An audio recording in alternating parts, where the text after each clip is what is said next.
Let's go everyone. Welcome to the video series on Go programming language, and today we are going to talk about structs. Structs in Go language. Disclaimer, Go language is not an object oriented programming language, so you are not going to get all the fancy permutation and combination of structs and classes of object oriented programming languages. It's a simple struct, it's a simple user defined type. What is the meaning of user-defined type? User-defined types are the things which you cannot define using built-in types like integer, float, double, string, etc. For example, you think about student, car, country, roads, fan, air conditioner, laptops, mobiles, and all those things you need a user-defined type. So structs in Go is all about creating user-defined types. So let's get into the code and see how we can create structs in Go programming language. So here is how you will define a struct. You will say type and then name of your structure. I will call it as YouTube info or YT info in short, and I will write struct. Okay, and in here I have to declare my variables. Okay, what all variables will be there in this particular structure? So first variable will be video name, type as string, and then video views, let's say type as int. Okay, so this is my structure. So I created a user-defined data type called ytinfo, which has two parameters called video name and video views. Name as a string, views as integer.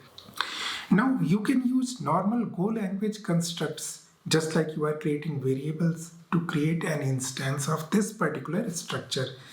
Let's create something called yt1 colon equal to, I'll say ytinfo, and the video name will be let's go, and views are let's say 100,000. Okay, let me print this, println yt1. Okay, let me go ahead and run this, and you can see that let's go 100,000 is printed over here. Now you can also do it in multiple lines, and I am talking about multiple lines because in many of the cases you will have more than two variables in the struct.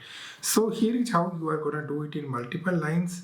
You are going to do it like this and this. But if you are doing it in multiple lines, even the last line should have a comma in it. That's a weird thing. I don't know the reason behind this, but this is how it will be, and you need to provide comma in there. Now while creating the instance, you can give the name of the variable. For example, here you can give video name colon let's go and video views colon 100,000. Okay, you can do that, and the end result will be same. Now you might ask, what is the purpose of giving names? I can do without them. Yes, you can, but with names you can rearrange the sequence like this, where I'm using video views first, and this is also helpful if you want to initialize only one, and that is not the first item in your struct.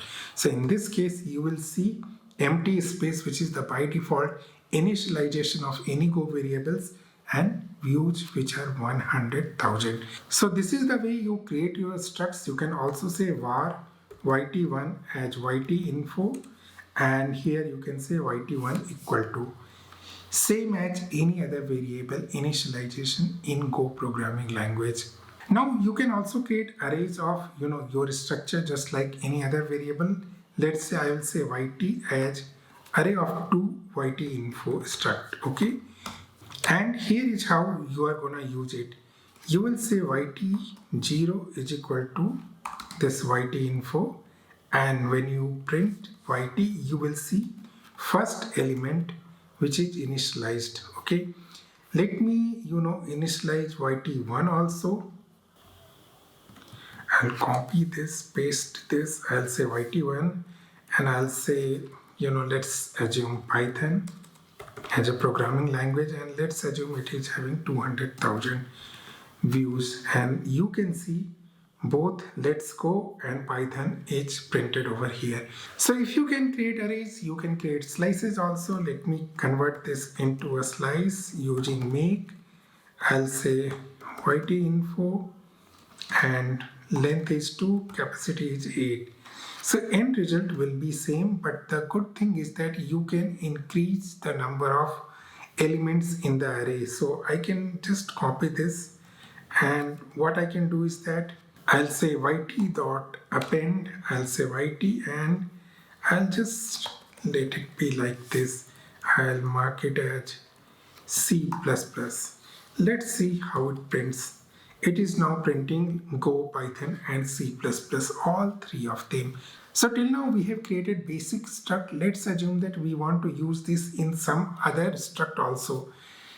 Fortunately, there is no concept of inheritance in Go programming language, and I have said fortunately because it would have unnecessarily lead to multiple permutation and combination as we see it in other programming languages. So it's very straightforward. If you want to use this particular struct in some other struct, plain and simple, go ahead and use composition.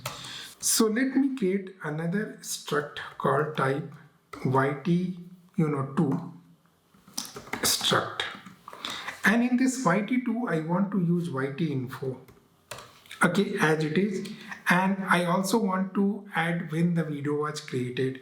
So video created, let's say string. Okay, so I have used this composition pattern to imbibe the information of yt info inside this struct. So let me go ahead and create yt is equal to yt2. In this, what I will do, I'll create yt info as